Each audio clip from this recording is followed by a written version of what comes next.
வானொலியில் நீங்கள் கேட்டு மகிழ்ந்த தென்கட்சிக்கோ சுவாமிநாதன் அவர்களின் இந்த ஒரு தகவல் கதை தொகுப்பினை கேட்கலாம். ஒரு ஊரில் ஒரு ராஜா இருந்தார். அவர் அடிக்கடி காட்டுக்கு வேட்டையாட போவார். சில நண்பர்களையும் கூட அழைச்சிக்கிட்டு போவார். காட்டுக்கு போனதும் ஆளுக்கு ஒரு பக்கமாக போய் வேட்டையாடுவாங்க. சாயந்தரமாக திரும்பி வருவாங்க. மறுநாள் அரண்மனையில் உட்காந்து ஒவ்வொருத்தரும் அவங்க அனுபவங்களை எல்லாம் சொல்லிக்குவாங்க. அவங்க வீரத்துக்கு தகுந்த மாதிரி பரிசை அந்த ராஜா கொடுப்பார். இது மாதிரி ஒரு தடவை எல்லோரும் வேட்டைக்கு போயிட்டு திரும்பி வந்ததும் உட்காந்து பேச ஆரம்பிச்சிருக்கிறாங்க. ஒருத்தன் சொன்னான், தன்னுடைய வீர தீர செயலை பற்றி அளக்க ஆரம்பிச்சிட்டான். ஏன்னா அதுக்கு பரிசு கிடைக்க போகுதில்ல, அதனால். அவன் என்ன சொன்னான் தெரியுமா? அரசே, நேற்றுக்கு காட்டில் என்னாச்சு தெரியுமா? எனக்கு நேராக ஒரு சிங்கம் வாயை திறந்துக்கிட்டு வந்துட்டுது. நான் பயப்படவே இல்லை. உடனே ஒரு கல்லை எடுத்து குறி பார்த்து வீசினேன். சிங்கத்து வாய்க்குள்ளே போய் அந்த கல் மாட்டிக்கிட்டுது. அவ்வளவுதான். அந்த சிங்கம் என்னை பார்த்துட்டு பயந்துட்டு ஒரே ஓட்டமாக திரும்பி ஓடி போயிட்டுது அப்படின்னா. ஆஹா பலே அப்படின்னு எல்லோரும் கை தட்டினாங்க. ரெண்டாவது ஆள் ஒருத்தன் எழுந்திரிச்சான். அவன் சொல்ல ஆரம்பித்தான், அரசே, நான் போன வழியில் 2 பெரிய மலைப்பாம்பு கிடந்தது. என்னை முழுங்கிறதுக்கு வந்தது. நான் என்ன பண்ணேன் தெரியுமா? அந்த 2 பாம்போட வாலையும் ஒன்றா சேர்த்து முடிச்சு போட்டுட்டேன். அவ்வளவுதான். அது அங்கே இழுக்க இது இங்கே இழுக்க முடிச்சு நல்லா இறுகி போட்டுது அப்படின்றான். ஆஹா அற்புதம்னு சொல்லி எல்லாரும் கை தட்டினாங்களாம். அடுத்தபடியாக 3வது ஆள் ஒருத்தன் வந்தான். அவன் சொல்ல ஆரம்பித்தான், மன்னா, நான் போன பாதையில் குறுக்க ஒரு ஆறு. அதில் இறங்கி குளித்தேன். யாரோ காலை பிடிச்சி இழுக்கிறது மாதிரி இருந்தது. திரும்பி பார்த்தா ஒரு பெரிய முதலை. நான் உடனே அப்படியே ஒரு துள்ளல் துள்ளி அது முதுகில் போய் உக்காந்துக்கிட்டேன். அதை அப்படியே கரைக்கு நீந்த வச்சேன். கரைக்கு வந்து சேர்ந்ததும் அப்படியே ஒரே துள்ளி குதித்து கரைக்கு வந்துட்டேன் அப்படின்றான். அவன் தன்னுடைய வீரத்தை அப்படி சொல்லியிருக்கான். அடடா எப்பேற்பட்ட வீரம் அப்படின்னு எல்லாரும் கை தட்டினாங்களாம். 4வது ஆள் எழுந்திரிச்சான். மன்னா, நான் போன இடத்துல ஒரு கரடி வந்து என்னை துரத்த ஆரம்பிச்சுட்டுது. நான் ஒரு மலை உச்சிக்கு வந்துட்டேன். அதுக்கப்புறம் ஒரு அடி எடுத்து வச்சாலும் அதில் பாதாளத்தில் விழ வேண்டியது தான். அந்த நேரம் பார்த்து ஒரு பெரிய ராட்சச கழுகு அந்த பக்கமாக பறந்து வந்தது. நான் உடனே அப்படியே உயர எழும்பி அந்த கழுகோட காலை பிடிச்சிக்கிட்டேன். அப்படியே தொங்கிக்கிட்டே வந்தேன். ஒரு நல்ல இடம் வந்ததும் தொப்புன்னு கீழே குதித்து நடந்து வந்துட்டேன்னா. இதுக்கும் எல்லோரும் கை தட்டுறாங்க. கடைசியாக ஒரு ஆள் எழுந்திரிச்சான். அரசே, நான் வந்து போன வழியில் ஒரு பெரிய யானை குறுக்க வந்தது. பயங்கரமாக சத்தம் போட்டுக்கிட்டே வந்தது. நான் பயந்து ஓடலை. உடனே என்ன பண்ணேன் தெரியுமா? அந்த யானையோட வாலை பிடிச்சி தூக்கினேன். தலைக்கு மேலே தூக்கி கரன்னு சுற்றினேன். வேகமாக சுற்றி வீசி எறிஞ்சேன். அவ்வளவுதான். அதே ஸ்பீடில் அந்த யானை மேலே போக ஆரம்பிச்சுட்டுது. இன்னும் கூட அது போய்கிட்டே தான் இருக்குது, கீழே விழவே இல்லைன்னா. இதை கேட்டதும் ராஜாவுக்கு கோபம் வந்துட்டுது. என்னை என்ன முட்டாள்னு நினச்சிக்கிட்டு பேசுகிறியா? யானையை வந்து நீ வாலை பிடிச்சி தூக்குன, அதை நான் நம்பணுமா அப்படின்னார். உடனே இவன் பணிவாக பதில் சொன்னான், அரசே, ஒரு சிங்கத்து வாயில் கல் மாட்டிக்கிட்டதை நம்புறீங்க, மலைப்பாம்பு வாலை பிடிச்சி முடிச்சு போட்டதை நம்புறீங்க, முதல்ல முதுகில் சவாரி பண்ணதையும் நம்புறீங்க, கழுகு காலை பிடிச்சிக்கிட்டு பறக்கிறதையும் நம்புறீங்க. அப்படி நம்புறப்போ நான் சொன்னதை மட்டும் நம்பக்கூடாதா அப்படின்னு கேட்டானான். பொய் சொன்னவங்கெல்லாம் தலையை தொங்க போட்டுக்கிட்டாங்களாம். ராஜா அவங்கள பார்த்து சொன்னாராம், நீங்கள் எல்லாரும் என்னை முட்டாளாக்கியிருக்கிறீங்க.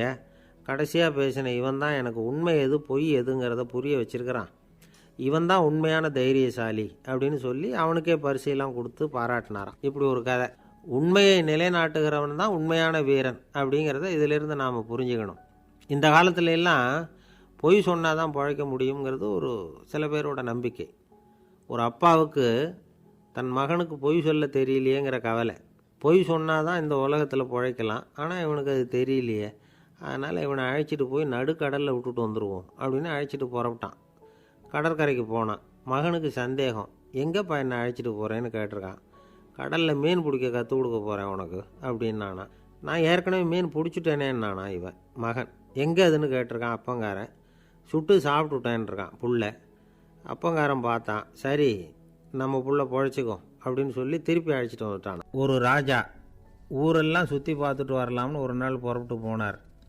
ஒரு இடத்துல தறி நெசவு வேலை ரொம்ப மும்முரமாக நடந்துக்கிட்டு இருந்தது. ஒரு பெரியவர் தறியால் நெசவு வேலை செஞ்சுக்கிட்டு இருந்தார். பக்கத்தில் ஒரு அழகான பொண்ணு உட்காந்து நூலை சுற்றிக்கிட்டு இருக்குது. ராஜா அந்த பெரியவரை பார்த்து யார் இந்த பொண்ணுன்னு விசாரித்தார். ராஜா அப்படி கேட்டதும் அவருக்கு ரொம்ப பெருமையாக போயிட்டுது. ஏன்னா உட்காந்துருந்தது அவரோட மகள். அரசே, இது என்னுடைய மகள். இவ வேகமாக நூல் தெரிக்கக்கூடியவள். வைக்கோலை எடுத்து இவ திரிச்சா கூட அது எல்லாம் பவுனிழையாக வெளியில் வரும் அப்படின்னு ஒரு ராசி இவளுக்கு அப்படின்னு ரொம்ப பெருமையாக ராஜா கிட்ட சொன்னார்.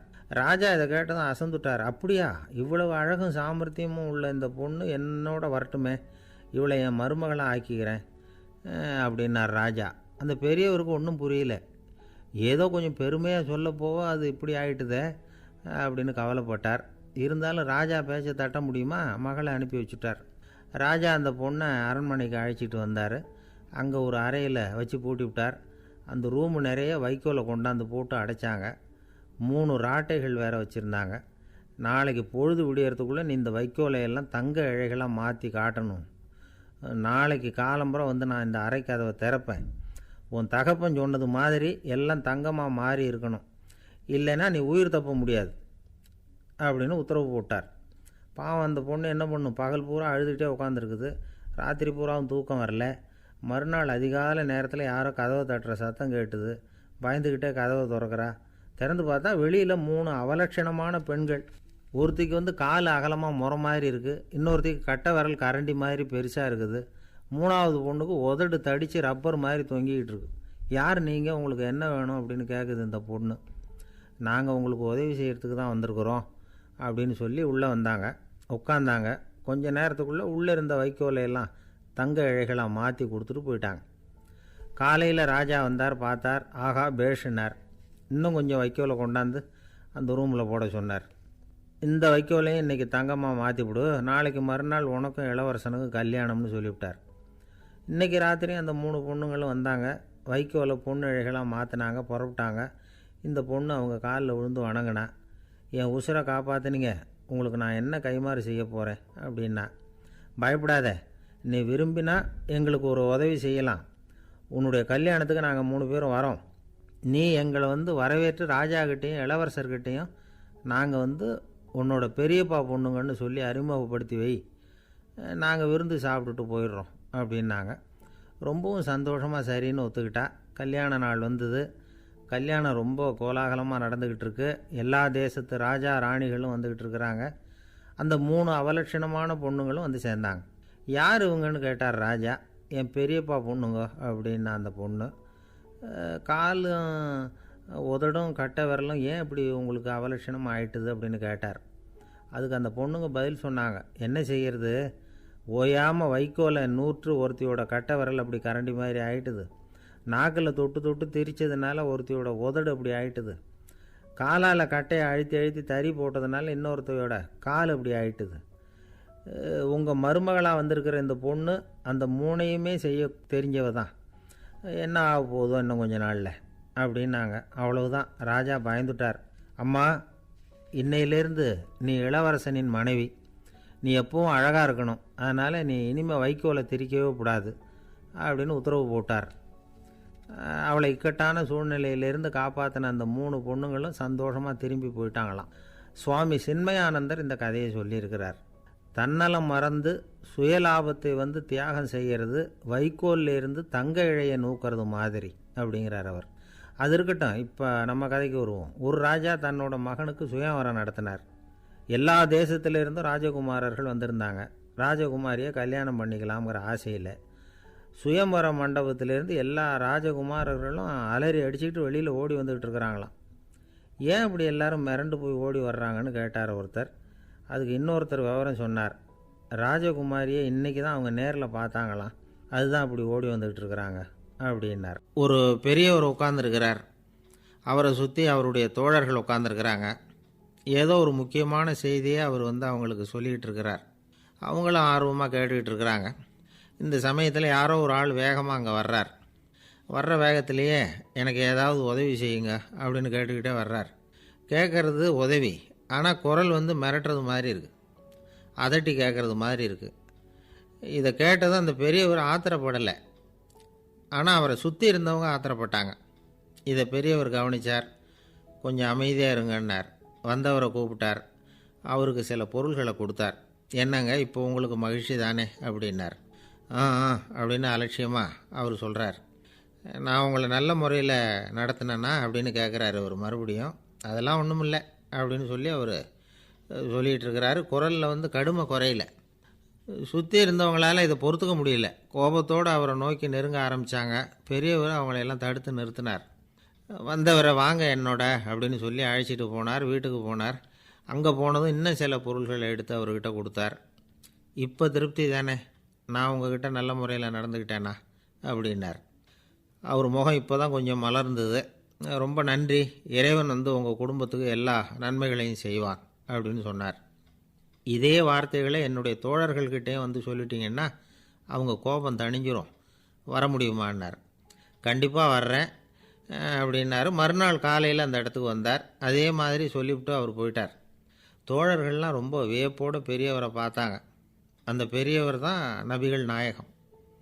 அவர் சொன்னார், ஒருத்தன் ரொம்ப ஆசையாக ஒரு ஒட்டகத்தை வளர்த்துக்கிட்டு வந்தான். ஒரு நாள் அந்த ஒட்டகம் கயத்தை அறுத்துக்கிட்டு ஓடி போயிட்டுது. அக்கம் பக்கத்தில் இருக்கிறவங்கெல்லாம் அந்த ஒட்டகத்தை பிடிக்கிறதுக்கு முயற்சி பண்ணாங்க. அதை துரத்திக்கிட்டு ஓடினாங்க. ஒட்டகம் தாறுமாறாக ஓட ஆரம்பிச்சிது. இந்த சமயத்தில் ஒட்டகத்தை வளர்த்தவன் அங்கே ஓடி வந்தான். நீங்கள் அதை ஒன்றும் செய்ய வேணாம், விட்டுருங்க. அதோட சுபாவம் எனக்கு நல்லா தெரியும். அதை சுலபமாக என்னோடய வழிக்கு கொண்டுட்டு வந்துட முடியும். நான் பார்த்துக்கிறேன், விட்டுருங்கோ அப்படின்னா. எல்லோரும் விலைக்கு போயிட்டாங்க. இவன் என்ன செஞ்சான் தெரியுமா? கொஞ்சம் புல்லை கையில் எடுத்துக்கிட்டு அந்த ஒட்டகத்தை நெருங்கினான். அவ்வளவுதான். அது ஓடி இவன் காலடியில் உட்காந்துக்கிட்டது. செல்லமாக அதை அப்படியே தடவி கொடுத்தான். முதுகில் ஏறி உட்காந்துக்கிட்டான். அது பாட்டுக்கு சாதுவாக நடந்து போகுது. இந்த கதையை நபிகள் நாயகம் தம்முடைய தோழர்களுக்கு சொல்கிறார். ஒட்டகத்தை மட்டும் இல்லை, சில மனிதர்களையும் கூட சில விதத்தில் அணுகி தான் அவர்களை சீர்திருத்த வேண்டியிருக்குது அப்படிங்கிறத அவங்களுக்கு உணர்த்தினார். இது ஒரு அழகான உளவியல் அணுகுமுறை. சில குடும்ப தலைவர்கள் கூட இந்த ஒட்டகம் மாதிரி நடந்துக்கிறது உண்டு. அப்புறம் அடங்கி போகிறதும் உண்டு.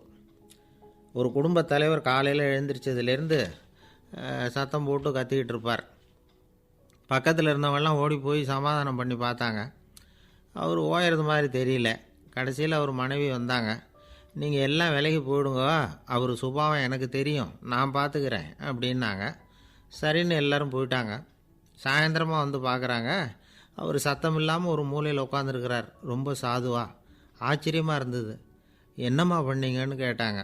அது ஒன்றும் இல்லைங்க, ஒரு வேளை சாப்பாட்டை நிறுத்தினேன், பட்னி போட்டேன், அவ்வளவுதான் அப்படின்னாங்க அந்த அம்மா. நம்மளில் சில பேர் ரொம்ப தைரியமாக இருப்பாங்க. நாம் கூட சொல்கிறது உண்டு, அந்த ஆளுகிட்ட வர்றதுக்கு எமன் கூட பயப்படுவான் அப்படின்னு சொல்கிறது உண்டு. தைரியசாலிகளை நெருங்கிறதுக்கு எமன் பயப்படுவான் அப்படின்னு சொல்கிறது உண்மை தான். அது பொய் இல்லை. மன வலிமை இருக்குது பாருங்கள், அது மனுஷனை காப்பாற்றும். இது மருத்துவ ரீதியான உண்மை. உடல் கோளாறுகள் மன ஆரோக்கியத்தை பாதிக்கும். மன எழுச்சி, மன போராட்டம் இதெல்லாம் உடல் இயக்கத்தில் மாறுதலை உண்டாக்குது. சில வகையான நோய்களுக்கும் மனசுக்கும் இருக்கிற சம்பந்தம் என்னங்கிறத பற்றியெல்லாம் இப்போ ஆராய்ச்சி பண்ணுறாங்க. ஆஸ்மா, மூட்டு வலி, பெருங்குடல் அழற்சி, உயர் இரத்த அழுத்தம், சோரியாசிஸுங்கிற தோல் வியாதி, வயிற்று புண்ணு, இந்த தைராய்டு நச்சுத்தன்மை, இது மாதிரி நோய்களை உண்டாக்குறதுல மனசோட பங்கு என்னங்கிறத பற்றியெல்லாம் ஆய்வு பண்ணி பார்த்துருக்குறாங்க. எதுக்கு எடுத்தாலும் சோர்ந்து போகிறது, தோண்டு போகிறது, இப்படிப்பட்ட மனவாகு, அதோட யாரும் நமக்கு உதவ முடியாது அப்படிங்கிற மனோபாவம், கைவிடப்பட்ட மனநிலைமை, இதெல்லாம் நோயோட தீவிரத்தை ரொம்ப அதிகரிக்க செய்யுதான். இவங்கெல்லாம் அந்த கைகால் வலிக்குது, உடம்பு அசதியாக இருக்குது, தூக்கம் வரல, முதுகு வலிக்குது, உடம்பில் உணர்ச்சி குறையுது, கை கால் விரல்லாம் மரத்து போகுது, இப்படி ஏதாவது சொல்லிக்கிட்டு டாக்டர்களை தேடி வந்துக்கிட்டு இருப்பாங்க. நெஞ்சு வலி யாருக்கு வருது தெரியுமா? பதற்றம், போட்டி மனப்பான்மை, அளவுக்கு அதிகமான வேகம், துடிப்பு, பேராசை, இதுலேயும் கட்டுப்பாடு, நேரம் தவறாமை, அப்புறம் இதெல்லாம் உள்ள மனவாக உள்ளவங்க இருக்கிறாங்கல்ல, அவங்க பெரும்பாலும் நெஞ்சு வலிக்கு ஆளாயிடுறாங்களாம். ஃப்ரீட்மேன் அப்படிங்கிறவர் நிறைய ஆராய்ச்சியெல்லாம் பண்ணி பார்த்துட்டு இதை உறுதிப்படுத்தியிருக்கிறார். அவர் பண்ணின ஆராய்ச்சியில் என்னெல்லாம் தெரிய வந்தது தெரியுமா? பொறுப்பு அதிகம் உள்ளவங்களுக்கு கண்டிப்பாக இரத்த அழுத்தம் வரும், அதிகமாக இருக்குமா. அதே மாதிரி கண்டிப்பாக இருக்கிறாங்கல்ல, அவங்களுக்கும் இரத்த அழுத்தம் அதிகரிக்குமா. இரத்த அழுத்தம் தனக்கு அதிகமாக இருக்குங்கிறத தெரிஞ்சுக்கிட்டவங்க தலைவலி, மயக்கம், இந்த தலை சுத்தல், அசதி, இது மாதிரியான உணர்வுகளை அவங்களுக்கு வந்துடும், அது மாதிரி உணர்வு. ஆனால் உண்மை என்ன தெரியுமா? இதெல்லாம் இரத்த அழுத்தத்தினால இல்லை. இரத்த அழுத்தம் கட்டுப்பாட்டுக்குள்ளே இருந்தால் கூட இவங்க இப்படி நினைக்கிறாங்களாம். இதுக்கு காரணம் மனசு தான் அப்படிங்கிறார் அவர். சில பேர் எப்படி தெரியுமா, ஒருத்தர் மாரடைப்பால் இறந்து போனார் அப்படின்னு கேள்விப்பட்டால் போதும், இறந்து போகிறதுக்கு காரணம் இதயம்தான் அப்படிங்கிற பீதியால், இதய தளர்ச்சி அப்படிங்கிற மனநோயால் பாதிக்கப்படுறார். இவங்கெல்லாம் அடிக்கடி தங்களுடைய இதய பகுதியை தொட்டு பார்த்துக்குவாங்க, நாடியை பிடிச்சி பார்த்துக்குவாங்க, அடிக்கடி மூச்சை உள்ளுக்கு இழுத்து வெளியில் விட்டு வலி வருதா அப்படின்னு பார்த்துக்கிட்டு இருப்பாங்க. வேறு எங்கேயாவது வலிச்சா கூட நெஞ்சை வலிக்குதா அப்படின்னு பார்ப்பாங்க. நெஞ்சு வலிக்குதுன்னு கூட சில பேர் சொல்ல ஆரம்பிச்சிருவாங்க. ஆஸ்மாவுக்கும் மனசுக்கும் சம்பந்தம் உண்டு. தீர்வு காண முடியாத மன போராட்டங்கள் எல்லாத்துக்கும் அடுத்தவங்களையே சார்ந்து இருக்கிற மனநிலை, இதெல்லாம் ஆஸ்மாவினுடைய தீவிரத்தை அதிகப்படுத்திடும். பயம், இது எப்படின்னா என்ன நடக்குமோங்கிற பதட்ட நிலை, அப்புறம் இந்த பயம் இதெல்லாம் சுவாசித்தலை அதிகரிக்க செய்யுது இல்லையா. இதனால் இரத்தத்தின் காரத்தன்மை அதிகமாகி நோயின் தீவிரமும் அதிகமாகுது. மன போராட்டம், மனக்கவலை, மன இறுக்கம் இதெல்லாம் தோல் வியாதியை தூண்டி விடுதான். இது மாதிரி இன்னும் எவ்வளவோ இருக்குது. அதனால் இன்றைக்கி நமக்கு தேவை என்னென்னா மன வலிமை, மலர்ந்த முகம். இது ரெண்டும் இருந்துட்டுதுன்னா பலவிதமான நோய்கள் நம்மக்கிட்ட நெருங்கி வராது. டாக்டர், என்ன நெருங்காமல் இருக்கிறதுக்கு நான் ஒரு காரியம் பண்ணுறேன் அப்படின்னார் ஒருத்தர். அவர் என்ன அர்த்தத்தில் சொன்னார்னா, டாக்டர் அவரை நெருங்காமல் இருக்கிறதுக்கு அவர் ஒரு காரியம் பண்ணுறாராம். நண்பர்கிட்ட சொன்னார். நண்பர் கேட்டார், அது என்ன காரியம் பண்ணுற அப்படின்னு கேட்டார். தினம் ஒரு ஆப்பிள் பழம் சாப்பிட்றேன்னார் அவர். ஏன்னா ஆங்கிலத்தில் ஒரு பழமொழி சொல்லுவாங்கள்ல, an apple a day keeps doctor away அப்படிம்பாங்க. ஒரு ஆப்பிள் பழம் சாப்பிட்டா டாக்டர் விலகியே இருப்பார், டாக்டர்கிட்ட போக வேண்டிய அவசியம் இருக்காது அப்படிங்கிறதுக்காக அந்த பழமொழி சொல்கிறது. என்ன, நான் யாருமே நெருங்காமல் இருக்கிறதுக்கு நான் ஒரு காரியம் பண்ணுறேன்னார் இன்னொருத்தர். டாக்டர் நெருங்காமல் இருக்கிறதுக்கு ஆப்பிள் பழம் சாப்பிட்றேன்னார் அவர். என்னை யாருமே நெருங்காமல் இருக்கிறதுக்கு நான் ஒரு காரியம் பண்ணுறேன்னார் இன்னொருத்தர். அது என்னன்னு கேட்டோம். தினம் ஒரு பூண்டு சாப்பிட்றேன்னார். ஏ கார்லிக் எ டே கீப்ஸ் எவ்ரிபடி அவே அப்படின்னு அதுக்கு ஒரு புது விளக்கமும் கொடுத்தார். ஒரு தடவை நாரதர் ஒரு தெரு வழியாக போய்கிட்டு இருந்தார். வழியில் ஒருத்தர் வேத சாஸ்திரம்லாம் படிச்சுக்கிட்டு உட்காந்துருந்தார். அவர் நாரதரை பார்த்து எங்கே போயிட்டுருக்குறீங்கன்னு கேட்டார். கடவுளை பார்த்துட்டு வரலாம்னு போயிட்டுருக்கிறேன் அப்படின்னார் நாரதர். அப்படின்னா அவர்கிட்ட எனக்கு எப்போ முக்தி கிடைக்கும்னு கேட்டுட்டு வாங்களேன் அப்படின்னார் இவர். சரி, கேட்டு வரேன் அப்படின்னு சொல்லிவிட்டு நாரதர் நடந்தார். கொஞ்சம் தூரத்தில் ஒரு மரத்தடியில் ஒரு தொழிலாளி செருப்பு தைச்சிக்கிட்டு உட்காந்துருந்தார். அந்த ஆளும் அதே மாதிரி கேட்டுக்கிட்டார். எனக்கு எப்போ முக்தி கிடைக்கும்னு கடவுள்கிட்ட கேட்டுக்கிட்டு வாங்களேன்னார். அவர்கிட்டையும் சரின்னு சொல்லிவிட்டு நாரதர் நேராக வைகுண்டத்துக்கு சேர்ந்தார். கடவுளை பார்த்தார். இவங்க ரெண்டு பேரும் சொல்லி அனுப்பின விஷயத்தை பற்றி கேட்டார். அதுக்கு கடவுள் சொன்னார், அந்த செருப்பு தைக்கிற தொழிலாளி உடல் நீத்ததும் உடனே என்னை அடைவான். ஆனால் அந்த சாஸ்திரம் படித்த ஆள் இப்போதைக்கு என்கிட்ட சேர மாட்டான். அவன் இன்னமும் பல பிறவிகள் எடுத்து அங்கேயே இருக்க வேண்டியிருக்குது. எப்போ இங்கே சேருவான்னு எனக்கே தெரியாது அப்படின்னார். நாரதருக்கு இதோட ரகசியம் என்னங்கிறது புரியல. எனக்கு ஒன்றும் புரியலையேன்னாரான் கடவுள்கிட்ட. சீக்கிரம் புரிஞ்சுக்குவேன், நீ திரும்பி போகிறப்போ நான் இங்கே வைகுண்டத்தில் என்ன செஞ்சுக்கிட்டு இருக்கேன்னு கேட்டால், ஒரு ஊசியின் துவாரத்தில் ஒரு யானையை கோத்துக்கிட்டு இருக்கிறேன்னு அவங்கக்கிட்ட சொல்லு அப்படின்னார் கடவுள் சிரிச்சுக்கிட்டே. நாரதர் பூமிக்கு திரும்பினார். கடவுளை பார்த்தீங்களா, எப்படி இருக்கார் அப்படின்னு விசாரித்தார் வேத சாஸ்திரம் படித்தவர்.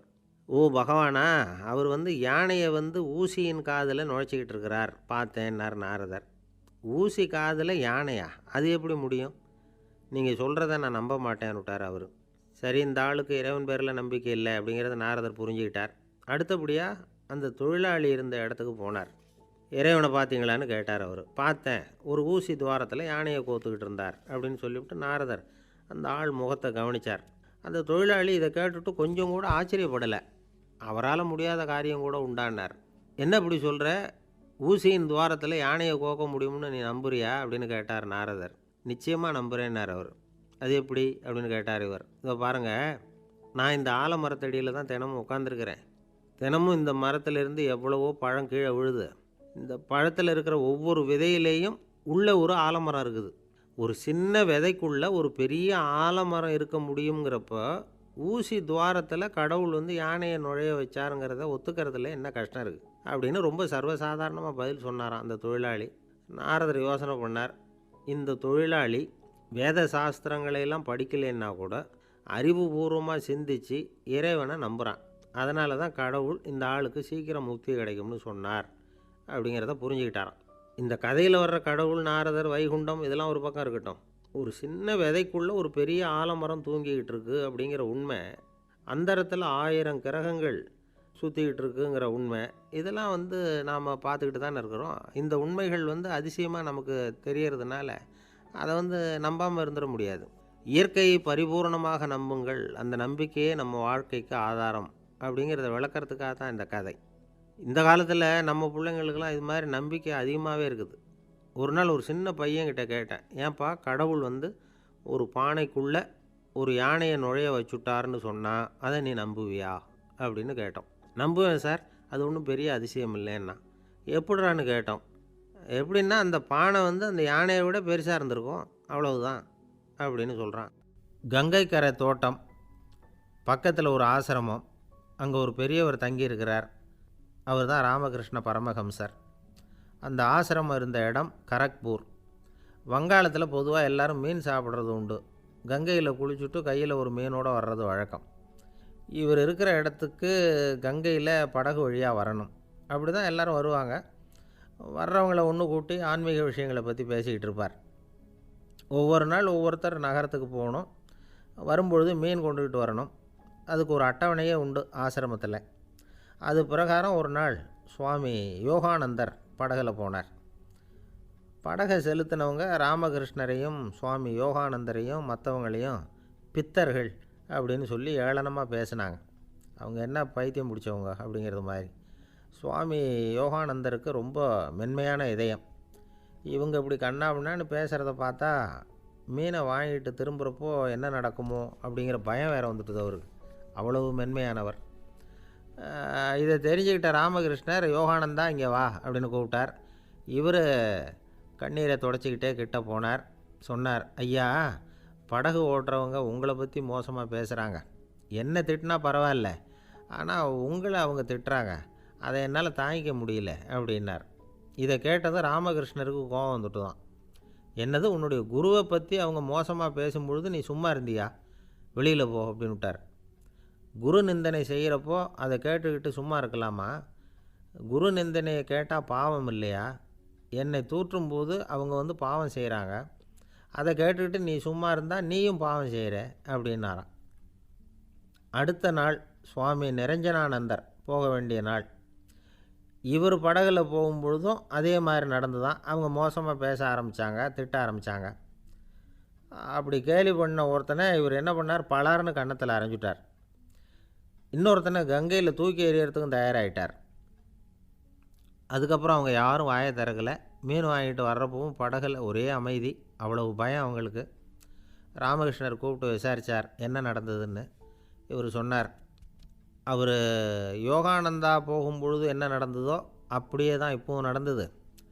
குரு நிந்தனை செய்கிறத கேட்டுக்கிட்டு நான் சும்மா இருப்பேனா, ஒருத்தனை அப்படியே அரைஞ்சுட்டேன், இன்னொருத்தனை ஆற்றுல தூக்கி போட்டுருவேன்னு பயமுறுத்தினேன், அவ்வளவுதான் அப்படின்னாராம். இப்போவும் ராமகிருஷ்ணருக்கு கோபம் வந்துட்டு தான். என்ன இது, அணியறது காஷாயம், இருக்கிறது ஆசிரமம், உனக்கு இவ்வளவு கோபம் வந்ததுன்னா அப்புறம் என்னத்துக்கு ஆசிரமத்தில் இருக்கணும், பிரம்மச்சாரி எப்பவும் அமைதியாக இருக்கணும் அப்படின்னு அறிவுரை சொன்னாராம் ராமகிருஷ்ணர்.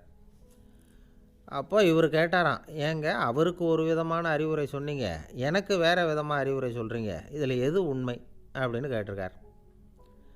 இதுக்கு ராமகிருஷ்ணர் சொன்ன பதில் என்னென்னா, அட அசடே, சக்கரத்தில் காற்று அதிகமாக இருந்தால் குறைக்கணும், குறைச்சலாக இருந்தால் கூட்டணும். அவன் சாது, அவனுக்கு அதிக உணர்ச்சி தேவை, உனக்கு படபடப்பு அதிகம், உனக்கு பொறுமை தேவை அப்படின்னாராம். இதில் உள்ள கருத்து என்னென்னா, கல்விங்கிறது எப்படின்னா அதை சூழ்நிலைக்கு தகுந்த மாதிரி கற்பிக்கணும். எல்லாருக்கும் ஒரே மாதிரி கற்பிக்கக்கூடாது. கேட்குறவர் தகுதி, புரிஞ்சுக்கிற திறமை, இதை பொறுத்து கல்வி அமையணும். ஆரம்ப காலத்தில் ஒரு குரு, அப்போ ஒரு சீடன் இருந்தான். அது வேடிக்கையான குரு, வேடிக்கையான சீடன். ஒரு ஆசிரமம். ஒரு நாள் ஒருத்தன் அவசரமாக அந்த குருவை தேடி வந்திருக்கிறான். என்ன விஷயம்னு விசாரித்தார் குரு. உங்கள் சீடர் என்னை அடிச்சுட்டார் அப்படின்னு புகார் பண்ணானான் அந்த ஆள். குரு சீடனை கூப்பிட்டார். அடிச்சியா இந்த ஆளை அப்படின்னு கேட்டாராம். ஆமான் இருக்கான் சீடன். ஏன் அடித்தே அப்படின்னு கேட்டாராம். இந்த ஆள் உங்களை பற்றி மட்டமாக பேசிவிட்டான், என்னால் அதை தாங்கிக்க முடியல, அதனால தான் அடிச்சுட்டேன்ருக்கான். அப்படி என்ன பேசினா அப்படின்னு கேட்டாராம்.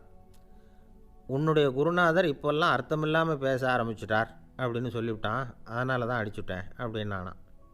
அதுக்காக அடித்தே அப்படின்னாரான். நான் அதுக்காக அடிக்கலை குருவே, இப்போல்லாம் நீங்கள் அர்த்தமில்லாமல் பேசுகிறதாக அவன் சொல்கிறான், அப்படின்னா இதுவரைக்கும் நீங்கள் அர்த்தத்தோடு பேசினதாகத்தானே அர்த்தம், அது தப்பு தானே, அதனால தான் அடித்தேன் அப்படின்னானான். என்னை விட யோக்கியம் இந்த உலகத்தில் வேறு யாரும் இல்லை சார் அப்படின்னார் ஒருத்தர். அவரை விட அயோக்கியன் வேறு யாரும் இருக்க முடியாதுங்கிற முடிவுக்கு கேட்டவங்க வந்துட்டாங்களாம். மனுஷனுக்கு இருக்கிற ஒரு மிகப்பெரிய குறையே தன்கிட்ட இருக்கிற குறை அவனுக்கு தெரியாமல் போகிறது தான். ஆனால் அடுத்தவங்ககிட்ட இருக்கிற குறை இவனுக்கு தெளிவாக தெரிஞ்சிடும். ஒரு ஒட்டகம் ஒரு கொக்கை பார்த்து ஒரு கேள்வி கேட்டு தான். என்ன கேள்வி தெரியுமா? உன் கழுத்து ஏன் இப்படி வளைஞ்சி போயிருக்குது அப்படின்னு கேட்டிருக்கு. இதுக்கு உடம்பே வளைச்சல், இது போய் கொக்கை கிண்டல் பண்ணுது. இன்றைக்கி மனித சுபாவமும் கிட்டத்தட்ட இப்படி தான் இருக்குது. இந்த உலகத்தில் குறையில்லாத மனிதர்கள் யாரும் கிடையாது, நாம் உள்பட அப்படிங்கிறத முதல்ல நாம் நல்லா புரிஞ்சுக்கணும். ஒரு ஊரில் ஒரு விற்பனை நிலையம் இருந்தது. செல்ல பிராணிகளை விற்பனை செய்கிற நிலையம் அது. நாய், கிளி, பூனை இப்படி நிறைய வச்சு விற்பனை பண்ணிகிட்டு இருக்கிறாங்க. நாய்க்குட்டி விற்பனை செய்கிற பகுதியில் ஒரு சிறுவன் நின்றுக்கிட்டு இருந்தான். விற்பனை செய்கிற ஆளுக்கிட்ட விலை கேட்டுக்கிட்டு இருந்தான். அதோ இருக்குதே அந்த நாய்க்குட்டி என்ன விலை அப்படின்னு கேட்டானா. 1000 ரூபா அப்படின்னாரான். சரி அது வேணாம், இது என்ன விலைன்றிருக்கான். 500 ரூபா அப்படின்னாரான். இந்த சின்ன பையன் கையில் வச்சுருந்தது வெறும் 50 ரூபா தான். அதனால் இதை விட குறைச்சலாக கிடைக்குமான்னு பார்த்துருக்கான். அந்த கடையில் ஒரு மூலையில் சரியாக கவனிக்கப்படாமல் ஒரு நாய்க்குட்டி படுத்து கிடந்தது. பாவமாக கத்திக்கிட்டு இருந்தது. அதை பார்த்ததுமே இவனுக்கு அது ரொம்ப பிடிச்சி போச்சு. உடனே அந்த கடைக்காரரை பார்த்து, அதுவும் அந்த மூலையில் படுத்து கிடக்குதே அந்த நாய்க்குட்டி என்ன விலை அப்படின்னு கேட்டிருக்கான். தம்பி, அது ஒரு கால் ஊனம், அதனால் அது உன்னோட குதித்து விளையாடவோ ஓடுறதோ அதால் முடியாத காரியம் அப்படின்ட்டுருக்கார் அவர். அது தெரிஞ்சு தாங்க கேட்குறேன், அதோட விலை என்ன அதை மட்டும் சொல்லுங்களேன் அப்படின்ட்டுருக்கான். தம்பி, இது கால் ஊனம் உள்ள ஒரு நாய், இதை போய் காசு கொடுத்து வாங்கிறதுக்கு யாராவது பிரியப்படுவாங்களா? இதை நான் உனக்கு இலவசமாகவே தர்றேன், எடுத்துகிட்டு போ அப்படின்னாரான். இதை கேட்டதும் அந்த சிறுவனுக்கு கோவம் வந்துட்டு தான். நீங்கள் ஒன்றும் சும்மா கொடுக்க வேணாம், இந்தாங்க 50 ரூபா, இதை வச்சுக்கிட்டு நாய்க்குட்டியை கொடுங்க அப்படின்ட்டுருக்கான். அவருக்கு ஒன்றும் புரியல, ஆச்சரியமாக இருந்தது. சரின்னு பணத்தை வாங்கிட்டு நாய்க்குட்டியை தூக்கி கொடுத்தார். அந்த சிறுவன் அந்த நாய்க்குட்டியை 2 கையாலையும் வாங்கினா, மார்போடு பிரியமாக சேர்த்து அணைச்சிக்கிட்டான். தெருவில் இறங்கி நடக்கிறான். அப்படி நடக்கும்பொழுது தான் பார்க்குறார், கடைக்காரர் ஆச்சரியமாக அவனை பார்க்குறார். அப்போ தான் அவருக்கு ஒரு விஷயம் புரியுது. அந்த சிறுவன் தெருவில் நாய்க்குட்டியை மார்போடு அணைச்சிக்கிட்டு விந்தி விந்தி நடந்து போய்கிட்டு இருக்கிறான். ஆமாம், அவனுக்கும் ஒரு கால் ஊனம். இந்த நாய்க்குட்டியை யாருமே வாங்க மாட்டாங்கன்னு நினச்சிக்கிட்டு இருந்தார். குறையுள்ள அதுக்கும் ஒரு எஜமானன் கிடச்சிட்டான். அதனால் ஊனம் ஒரு குறை இல்லை அப்படிங்கிற உண்மையை அந்த கடைக்காரர் புரிஞ்சுக்கிட்டாராம். நம்மால் ஒருத்தர் கொஞ்சம் வயசானவர், எழுந்திரிச்சு சரியாக நடக்க முடியாது, சாய்வு நாற்காலியிலேயே எப்பவும் உட்காந்துருப்பார். அவர் தனக்கு துணையாக ஒரு நாயை பக்கத்தில் வச்சுருந்தார். அதுவும் ரொம்ப வயசான ஒரு நாய், எழுந்திரிக்கவே சிரமப்படும், நடக்கவும் முடியாது. அவர் பக்கத்துலேயே இதுவும் சோர்ந்து போய் படுத்து கிடக்கும். அந்த பெரியவரை பார்க்க வந்த ஒருத்தர் கேட்டார், ஏங்க, ஒரு சின்ன பையனை உங்களுக்கு துணையாக வச்சுக்கப்படாதா? இந்த நாயை உங்களுக்கு பாதுகாப்பாக வச்சுருக்கிறீங்களே, உங்களுக்கு ஒரு ஆபத்துன்னா இது எப்படி உங்களுக்கு உதவ முடியும் அப்படின்னார். அப்போ அவர் சொன்னாராம், எனக்கு ஒரு ஆபத்துன்னா அந்த சமயத்தில் இந்த நாய் என்னை தனியாக விட்டுட்டு ஓடி போயிடாமல் இருக்கணும்ல, அதுக்காக தான் இதை நான் வச்சுருக்கிறேன் அப்படின்னாராம். ஒரு ஆள் அசையாமல் கிடக்கிறார், அவர் இருக்காரா போயிட்டாராங்கிறத எப்படி முடிவு பண்ணுறோம்? அவர் மூக்குக்கு முன்னாடி புறங்கையை வச்சு பார்க்குறோம், மூச்சு வருதா இல்லையா அப்படிங்கிறத கண்டுபிடிக்கிறதுக்காக. மூச்சுங்கிறது அவ்வளவு முக்கியமான ஒரு விஷயம். சுவாசம் இல்லைன்னா எதுவுமே இல்லை. நம்ம பூமி இருக்க அது கூட சுவாசிக்குதுங்கிறத சோவியத் விஞ்ஞானிகள் கண்டுபிடிச்சிருக்கிறாங்க. பூமிக்கு மேலே இருக்கிற மண் அடுக்கில் காற்றில் உள்ள ஆக்சிஜன் ஆக்சிகரணம் அடையுது அப்படின்னு தான் இதுவரைக்கும் எல்லோரும் நம்பிக்கிட்டு இருந்தாங்க. ஆனால் இப்போ என்ன கண்டுபிடிச்சிருக்கிறாங்கன்னா, அந்த ஆக்சிஜன் பூமிக்குள்ளே 1 கிலோமீட்டர் ஆழம் வரைக்கும் ஊடுருவி போகுதான். பூமிக்குள்ளே 2 பக்கமும் பல கிலோமீட்டர் வரைக்கும் பரவுதான். பூமிக்குள்ளே இருக்கிற நீர்நிலை அடுக்குகள் தான் நுரையீரல் செய்கிற வேலையை செய்யுதான். நம்ம உடம்புல நுரையீரல் இல்லைன்னா ஒன்றும் நடக்காது. ஒரு மரத்தை தலைகீழாக தொங்க போட்டால் எப்படி இருக்கும்? அப்படி யோசிச்சு பாருங்கள். அப்படி தான் இதுவும், நுரையீரலும் அப்படி தான் இருக்கும். வலது பக்கம் ஒன்று, இடது பக்கம் ஒன்று. வலது பக்கம் நுரையீரல் கொஞ்சம் பெருசாக இருக்கும், நுட்பமான நரம்பு குழாய்கள் அதில் இருக்கும். கோடிக்கணக்கான நுண்ணிய குழாய்களை வச்சுக்கிட்டு தான் அது வேலை செய்யுது. 25 கோடி குழாய்கள் இருக்கும். அதை அப்படியே முழுசாக பிரித்து பரப்புனா ஒரு டென்னிஸ் கோர்ட்டில் பாதி பரப்பளவு இருக்குமா. நுரையீரல் நிறம் வந்து கருஞ்சிவப்பு தான். புகை அதிகமாக உள்ளே போச்சுன்னா அது கருப்பாயிடுது. காற்றுல உள்ள பிராணவாயுவை இது இழுத்து எடுத்துக்கிட்டு ரத்தத்தை சுத்தப்படுத்துகிற முக்கியமான வேலையை இது செய்யுது. அசுத்த காற்றை வெளியில் அனுப்பி வச்சுருது. ஒருத்தர் வேகமாக ஓடி வரார், அவருக்கு மூச்சு இறைக்கும். பயங்கரமாக எதையாவது பார்த்து விடுறார், உடனே மூர்ச்சை ஆகிடுவார். இது மாதிரி சமயங்களில் வேறு எந்த தூண்டுதலும் இல்லாமல் நுரையீரல் தானாகவே இயங்கும். இப்படி ஒரு அவசியம் ஏற்படுறப்போ இயக்கத்தை தூண்டி விடுற முக்கியமான இணைப்பு மூளைக்கு கீழே முதுகு எலும்புக்கு மேற்பகுதியில் இருக்குது. அது உடனே சுவாசத்துக்கு அவசர உதவியை கொடுக்குது. இப்போ ஒருத்தர் பேசாமல் உட்காந்துருக்கார். இந்த சமயத்தில் அவருக்கு 1 பங்கு காற்று தேவைப்படுதுன்னு வச்சுக்கோங்க. அவர் எழுந்திரிச்சு நடக்கும் பொழுது 1.5 மடங்கு தேவைப்படும். ஓடினார்னா 3 மடங்கு தேவைப்படும். படுத்துருக்கிறப்ப 1/2 மடங்கு தான் தேவைப்படும். இதுக்கு நிமிஷத்துக்கு 16 தடவை மூச்சு விட்டாகணும். இப்படி சாதாரணமாக உள்ளே இழுக்கிற காற்று கொஞ்சம்தான் இருந்தாலும் இது மாதிரி 8 மடங்கு காற்றை வந்து உள்ளே இழுத்து வச்சுக்கிற சாமர்த்தியம் நுரையீரலுக்கு இருக்குதான். தண்ணி, நுண்கிருமிகள், ரசாயன பொருள் இப்படி எது உள்ளே போனாலும் நுரையீரல் சமாளிச்சுக்கும். 30 வருஷமாக விடாத புகை பிடிக்கிறவர் தொடர்ந்து உள்ளே அனுப்பி வைக்கிற புகையை கூட சமாளிக்குதுன்னா பார்த்துங்களேன். உள்ளே போகிற புகை நுட்பமான சுவாச முடிச்சுகளை அழிச்சு விடுது.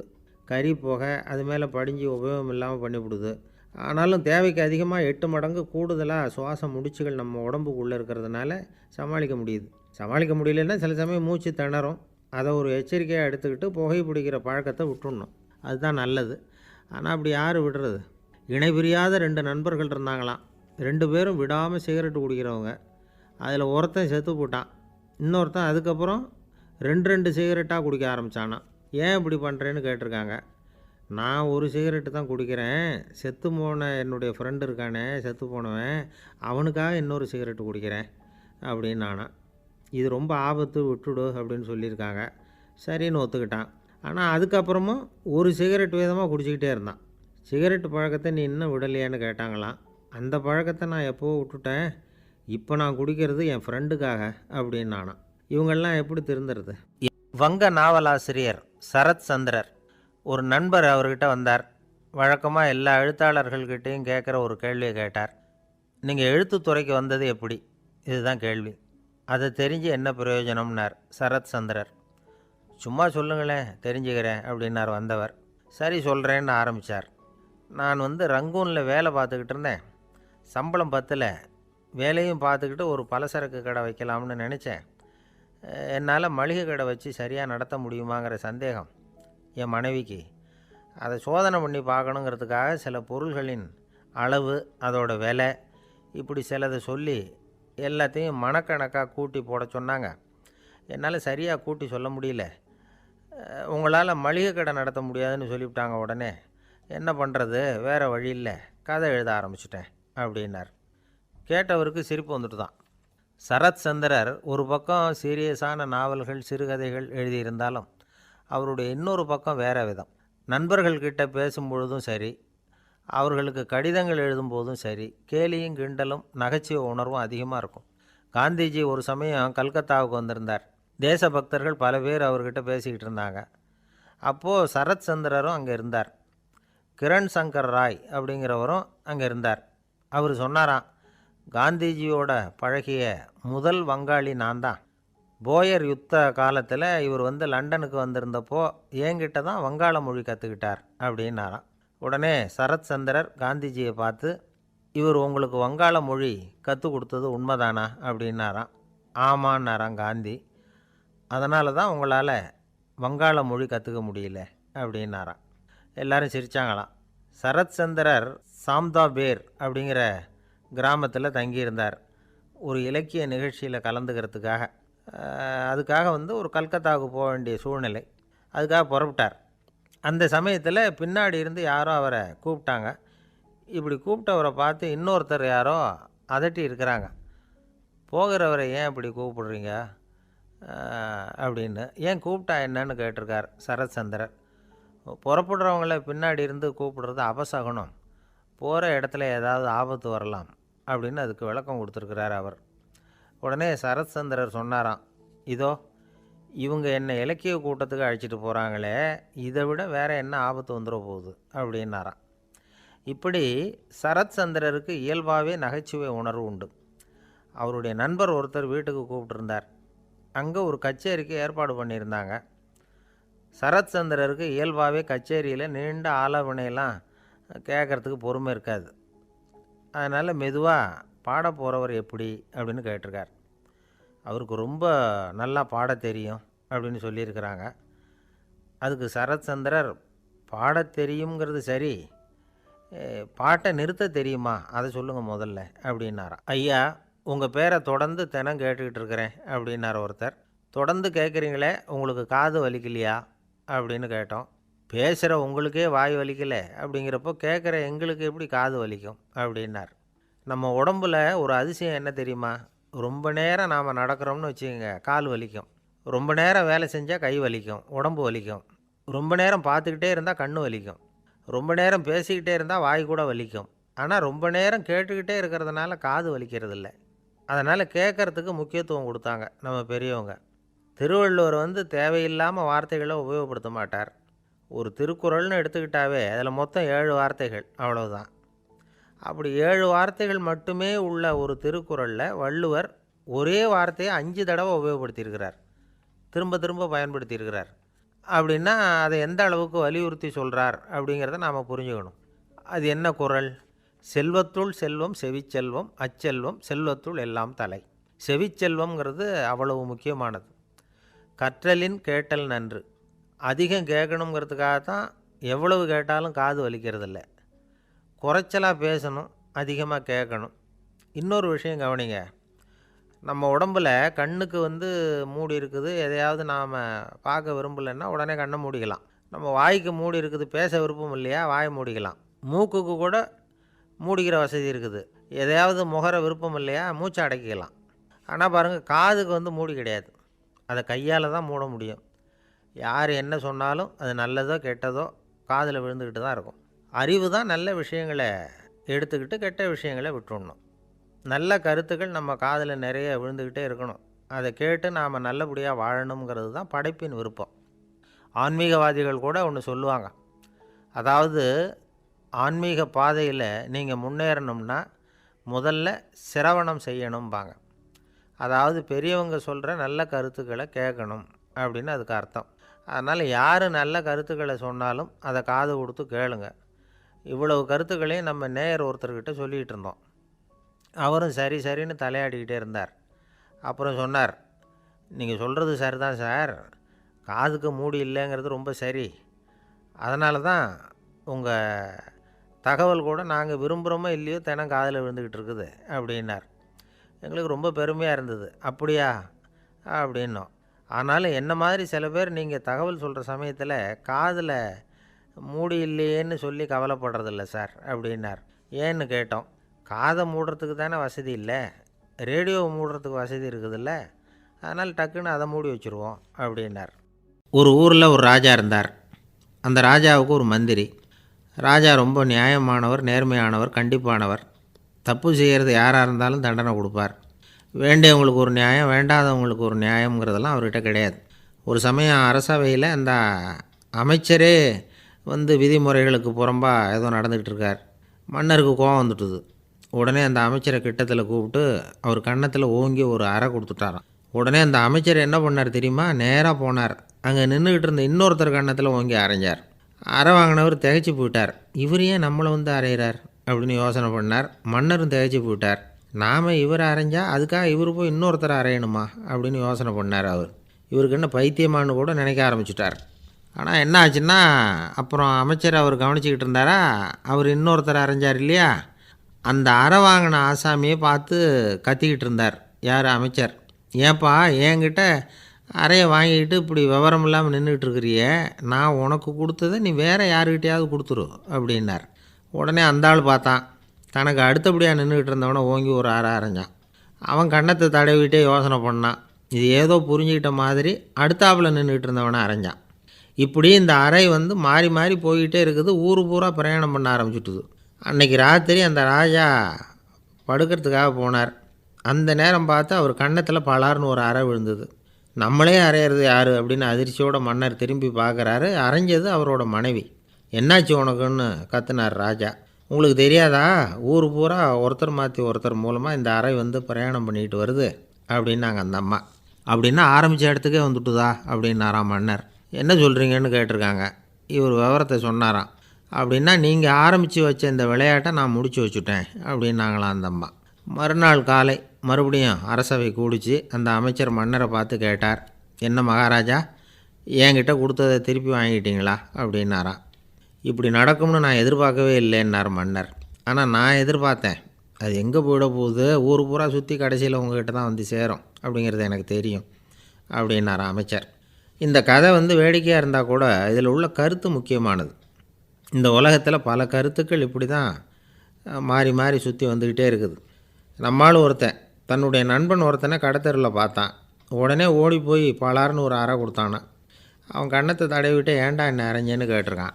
நீ ஏன்டா என்னை முட்டாள்னு என் மனைவிட்ட போய் சொன்னேன் அப்படின்ட்டுருக்கான் அவன். உன்னை ஒரு முட்டாள்னு சொன்னதுக்காகவா நீ என்ன அரைஞ்சே அப்படின்னு கேட்டிருக்கான் இவன். டேய், நான் அதுக்காக அறையலப்பா, அது ஒரு பெரிய ரகசியம். நான் முட்டாளுங்கிறது அந்த ரகசியத்தை நீ ஏன் எங்கள் வீட்டில் போய் சொன்னேன், அதுக்காக தான் அரைஞ்சேன் அப்படின்னு நானும் அவன். கணவன் ஒரு குழந்தை பிறந்து தான் ஒரு வீட்டில், அந்த குழந்தைக்கு என்ன பேர் வைக்கிறதுங்கிறது ஒரு தகராறு. இந்த குழந்தைக்கு என்ன பேர் வைக்கிறதுங்கிறதுல தகராறு வந்துடுது. யார்? கணவனுக்கும் மனைவிக்கும். அவன் என்ன சொல்கிறான், எங்கள் அப்பா பேரை தான் வைக்கணுங்கிறான் அவன். இந்த அம்மா என்ன சொல்லுது, இல்லை எங்கள் அப்பா பேரை தான் வைக்கணும் அப்படிங்குது. காலையிலேருந்து சண்டை, தகராறு.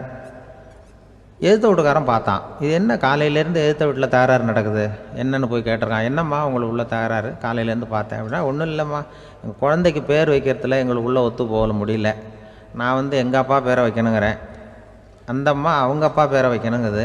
அதுதான் எங்களால் குடும்பத்தில் ஒரு நிம்மதி இல்லாமல் இருக்கிறோம், தகராறு பண்ணிகிட்ருக்கோம் அப்படின்னு நானா. அப்போ எதிர்த்த வீட்டுக்காரன் சொல்லியிருக்கான், எதிர்த்த வீட்டுக்காரன்னு நான் எதுக்கு இருக்கிறேன், நான் பஞ்சாயத்து பண்ணி வைக்கிறேன். உங்களுக்குள்ளே என்ன இது பேர் தானே வைக்கணும், ஏன்ப்பா உங்கள் அப்பா பேர் என்ன அப்படின்னு அவனை கேட்டிருக்கான். எங்கள் அப்பா பேர் சீனிவாசன் அப்படின்ட்டுருக்கான். இந்த அம்மாவை உங்கள் அப்பா பேர் என்னம்மா, கிருஷ்ணன் அப்படின்னு சொல்லி. இவன் யோசித்து பார்த்தான், குழந்தைக்கு சீனிவாச கோபாலகிருஷ்ணன்னு பேர் வைங்க போங்க அப்படின்ட்டு போயிட்டான். ஏற்ற விட்டு தீர்த்து வச்சுட்டு போயிட்டான். போனதுக்கப்புறம் இவங்க ரெண்டு பேரும் பேசிக்கிட்டாங்க. சரி, இந்த சீனிவாசன் சரி கிருஷ்ணன் சரி, நடுவில் கோபாலம் யார் அப்படின்னு சொல்லி அவனை போய் இழுத்துட்டு வந்தான். எழுத்து வீட்டில் போய் அது யார்ரா, அது இங்கே வா, அது யார்ரா கோபாலன் அப்படின்னா, அது எங்கள் அப்பா பேர், நீ அதை மட்டும் எதுக்கு விட்டு வைக்கிற, அதையும் சேர்த்து வச்சுட்டு போடான். அதாவது குடும்பத்தில் ஒரு கணவனும் மனைவியும் ஒரு சின்ன விஷயத்தில் கூட ஒத்து போகலன்னா இப்படி தான் ஏற்று வீட்டுக்காரன் பஞ்சாயத்துக்கு வருவான். கோபாலன்னு குறுக்க வருவான் ஒருத்தன். அப்படி அந்த அனுசரிப்புங்கிறது குடும்பத்தில் ரொம்ப அவசியம். கணவனும் மனைவி அது ஒன்றுக்கு மேலே இந்த கல்யாணம் பண்ணிக்கிறாங்கள்ல, அது ரொம்ப அவஸ்தை. ஒருவனுக்கு ஒருத்திங்கிறது நம்ம இதெல்லாம் சொல்கிறது. ஒன்றுக்கு மேற்பட்ட திருமணங்கள் சங்கடத்தில் தான் கொண்டு விடும். நிறைய சொல்லுவாங்க. உலகத்திலேயே ஒரு பெரிய இது என்ன தெரியுங்களா, இயற்கை நிர்ணயம் பண்ணுது. இப்போ நம்ம சில பேருக்கு எனக்கு பொம்பளை பிள்ளை வேண்டாம் ஆம்பளை பிள்ளை வேண்டான்னு சொல்லி இந்த ஸ்கேன் பண்ணி என்னென்னவோ பண்ணிகிட்ருக்குறாங்கல்ல. ஆனால் இயற்கை அந்த 50-50 ரேஷியோவை அது மெயின்டைன் பண்ணிகிட்ருக்கு. இந்த உலகத்தில் ஒரு அதிசயமான உண்மை என்னென்னா, 116 ஆம்பளை பிள்ளை பிறந்தா 100 பொம்பளை பிள்ளை பிறகுதான். உலக அளவில் 116 ஆம்பளை பிள்ளை பிறந்தா 100 பொம்பளை பிள்ளை பிறகுது. இது எதுக்கு 16 அதிகமாக பிறகுதுன்னா, அந்த வாலிப வயசு அடையிறதுக்குள்ளே 16 செத்து போகுது. 16 அங்கங்கே ஓடுறது கொஞ்சம் முரட்டுத்தனமாக போகிறதுனால செத்து போகுது. அந்த 50-50 இந்த ஒருத்தருக்கு ஒருத்தங்கிற ரேஷியோவை இயற்கை மெயின்டைன் பண்ணிகிட்டு இருக்கு. அது ஒரு பெரிய அதிசயம். அதை விட பெரிய அதிசயம் என்னென்னா, இந்த உலக யுத்தம் நடந்ததில்ல, முதல் உலக யுத்தம், 2வது யுத்தம், அப்போ பார்த்துருக்குறாங்க, கணக்கு எடுத்துருக்குறாங்க. அந்த யுத்தம் முடிஞ்ச பிறகு 116 ஆம்பளை பிள்ளைக்கு பதிலாக 160-170 பிறக்க ஆரம்பிச்சுதான். 100 பெண் குழந்தைக்கு 170-180 ஆண் குழந்தை. இது எதுக்குன்னா, அந்த போரில் செத்து போகுதில்ல ஆம்பளை பிள்ளைகள், அதை ஈடுகட்டுறதுக்காக அதிகமாக பிறக்க ஆரம்பிச்சிருக்கு. அந்த அளவுக்கு இயற்கை ஒரு பெரிய ரேஷியோவை மெயின்டைன் பண்ணுது. அதாவது ஒருவனுக்கு ஒருத்திங்கிறத அது சொல்லிகிட்டு இருக்கு. புறாவெல்லாம் வளர்த்திங்கன்னா, நான் கூட புறா வளர்த்துருக்குறேன் ஊரில். புறா வளர்த்திங்கன்னா ஒரு தடவைக்கு 2 முட்டை தான் விடும் ஒரு வீட்டுக்கு. அந்த 2 முட்டையும் குஞ்சு பறிச்சுன்னா அதில் ஒன்று ஆணாக இருக்கும், ஒன்று பொண்ணாக இருக்கும். அது எந்த முட்டை ஆண் எந்த முட்டை பெண்ணுங்கிறத இயற்கை நிர்ணயம் பண்ணுது. அதை நம்ம மாற்றவே முடியாது. ரெண்டையும் அந்த பெண்ணாவோ ரெண்டையும் ஆணாவோ மாற்ற முடியாது நம்ம. அதனால் அந்த இயற்கையை புரிஞ்சுக்கிட்டு நாம் நடந்துக்கணும். அதனால தான் ஒரு கணவன் ஒரு மனைவி, அதான் ஒருத்தருக்கு ஒருத்தங்கிறது. ஒன்றுக்கு மேலேனா சங்கடம் தான். ஒரு பஸ்ஸில் ரெண்டு பெண்கள் வந்துக்கிட்டு இருந்தாங்களாம். பஸ்ஸு பிரயாணம். 2 பெண்கள் பக்கத்து பக்கத்தில் உட்காந்துருக்காங்க. அந்த கண்டக்டரை கூப்பிட்ருக்காங்க, இங்கே வாயா அப்படின்னு அந்த ஒரு அம்மா கூப்பிட்ருக்கு. என்னம்மா அப்படின்ட்டுருக்கார். இந்த ஜன்னலை திறந்து விட்டு போ அப்படின்னு. சரின்னு அதுக்கு பக்கத்தில் இருந்த சேனல் திறந்து விட்டு அவர் போயிட்டார். பக்கத்தில் இருந்தாமா உடனே இங்கே வாயா மறுபடியும் வாயான்னு கூப்பிட்ருக்கு. வந்து என்ன இந்த ஜன்னலை மூடிவிட்டு போ அப்படின்ட்டுருக்கு. மூடிவிட்டு போனார். மறுபடியும் அந்த முன்னாடி கூப்பிட்டது வாமா வாயா வாயான்னு மறுபடியும் கண்டக்டரை கூப்பிட்டு, என்ன இந்த பார் இந்த ஜன்னலை வந்து நீ மூடி வச்சின்னா நான் மூச்சு திணறி செத்து போடுவேன். அப்புறம் உடனே பக்கத்தில் இருந்தம்மா தபாரியா அந்த அம்மா பேச்சை கேட்டுட்டு நீ திறந்து வச்சின்னா நான் குளிர் தாங்காமல் செத்து போடுவேன் அப்படின்ட்டு அவர் தலையை பிச்சுக்கிறார் கண்டக்டர். என்னடா பெரிய ரொம்ப போச்சேன்னு, கொஞ்சம் தூரம் பிரயாணம் இதில் கூட அட்ஜஸ்ட் பண்ணி போகக்கூடாதா அப்படின்னு. அப்போ அந்த பஸ்ஸில் பின்னாடி ஒருத்தன் கடைசி சீட்டில் வெயில் தாங்காமல் சட்டையெல்லாம் கட்டி போட்டுட்டு ஒரு கிராமத்து ஆள் பீடி குடிச்சிட்டு வரான். அவர் கூப்பிட்ருக்கான் அந்த ஆள் அந்த கண்டக்டர், இங்கே வாயா அங்கே என்ன தகராறு அப்படின்னு. அந்த எதிர்த்து வீட்டுக்காரன் வந்தானே முன்னாடி பஞ்சாயத்துக்கு, அது மாதிரி கண்டக்டர் இங்கே வாயா, அவன் ஏன் நீ என்ன சொல்ல போகிற அப்படின்ட்டு வந்திருக்கான். சட்டையெல்லாம் கட்டி போட்டு பீடி குடிக்கிறோம், பீடி புகையை ஊதிவிட்டு அங்கே என்ன தகராறு அப்படின்னு கேட்டிருக்கான். ஒன்றும் இல்லையா, அந்த அம்மா வந்து ஜன்னலை திறந்தா செத்து போவேங்கிறது, இந்த அம்மா ஜன்னலை மூடுனா செத்து போவேங்கிறது, நான் என்னையா பண்ணுறது ஒரு ஆள், இதுக்கு ஏன் கவலைப்படுறேன், நான் சொல்கிறத கேள், நான் தீர்த்து வைக்கிறேன் பிரச்சனையை அப்படின்னு சொல்லிவிட்டு பீடியை எடுத்துவிட்டு புகையை ஊதிவிட்டு சொன்னானா, கொஞ்ச நேரம் அந்த ஜன்னலை மூடி வை அந்த அம்மா செத்து போவோம், அப்புறம் திறந்து வை இந்த அம்மா செத்து போவோம், நாம் நிம்மதியாக போகலாம் அப்படின்னு சொல்லிட்டு பீடி குடிக்க ஆரம்பிச்சிட்டான். அவருக்கு கோவம் வந்துட்டுது கண்டக்டருக்கு. நீ உனக்கு என்னையா நீ பாட்டுக்கு சொல்லிட்டு போடுவ, அந்த 2 அம்மாவும் செத்து போச்சுன்னா அவங்க வீட்டுக்காரனுக்கெல்லாம் யார் பதில் சொல்கிறது அப்படின்னா, கவலையே படாத 2 பேருக்கும் நான் தான் வீட்டுக்காரன், அதனால தான் அந்த யோசனையை சொன்னேன் அவங்ககிட்ட. அப்புறம் இதுதான் அந்த ஒன்றுக்கு மேலே போச்சுன்னா அது இயற்கைக்கு விரோதம், இப்படிலாம் ஆகும். அதனால தான் அவன் அவ்வளவு ஒன்றுமே வேண்டான்ட்டு கடைசி பெஞ்சு இதில் போய் சீட்டில் உட்காந்துக்கிட்டான். அப்படி அது இயற்கையை புரிஞ்சுக்கிட்டு வாழணுங்கிறது முக்கியம். குடும்பத்தில் வந்து கணவனுடைய பங்கு என்ன, மனைவியினுடைய பங்கு, குழந்தை குட்டிகள்லாம் சொல்லுவாங்க. அப்படி இருக்கணும். கணவன்கிறவனுக்கு நிறைய சகிப்புத்தன்மை தேவைப்படுது,